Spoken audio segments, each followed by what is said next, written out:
Well, it's no secret that gas, groceries, and really just about everything else costs more these days. And it can be painful to see more of your hard-earned money flow out of your wallet for essentially the same amount of goods and services or even less. And there is also a political impact to what's happening. Joining me right now is King 5 political analyst and former state senator Reuven Carlisle. Reuven, thanks for being here with us again. Good morning. Well, Reuven, we're talking about affordability. So how would you characterize this issue? You know, it's an unbelievable issue here in Seattle, Puget Sound, Washington State, and even all the way globally. I think you can really see the impact of the Strait of Hormuz on gas prices. You can see the anxiety around housing and childcare costs, which have skyrocketed over 15% just in 1 year right here in Seattle. Now, when we're talking about these prices going up, it seems that all of us want to have a blame game. Yeah. Whose fault is it? So who do you think takes the brunt of that backlash? I think there's an interesting argument that new Seattle Mayor Katie Wilson and New York City Mayor Mamdani, that's reflective of this growing anxiety about the issue of affordability. They argued about that in their campaigns, of course, and both won.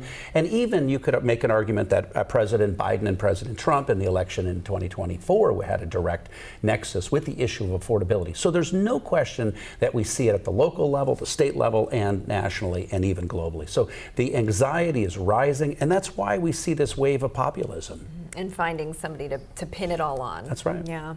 Well, what can local, state, or federal governments do to help reduce any of these costs? The ongoing question of all time, of course. And I think, you know, Democrats would argue that investing in housing and child care, renewable energy, infrastructure is the way to go. That's what you see out of Olympia and the state legislature. Republicans often argue that taxes and regulations are the driver of that type of affordability crisis. And of course, it's an aggregation of a lot of factors, and that's the market dynamics and the policy and the political dynamics that we're seeing. And that's why I think the stress on this issue is really increasing. Now, as costs rise and lawmakers are looking for new sources of revenue, such as the millionaire's tax here in Washington, right, is there a risk that businesses will close up shop and leave Washington and open up and move somewhere else? Right. The other side, of course, of affordability is jobs. And without jobs and economic growth and the engine of growth, you really have a challenge. In our state, we've seen 35,000 high-tech jobs in the last 2 years be directly affected,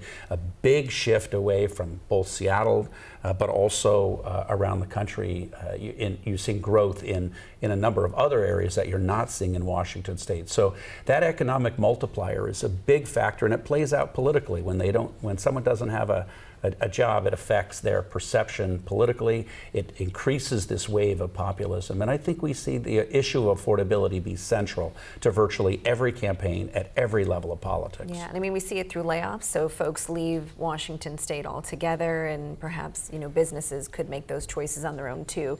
What are the consequences of the politics in play for affordability overall? You know, I think you see it at every level, as we said, but ultimately this investment in housing and child care and these other categories are a big challenge. It's not sustainable to just completely transform the cost structure for everyone's life.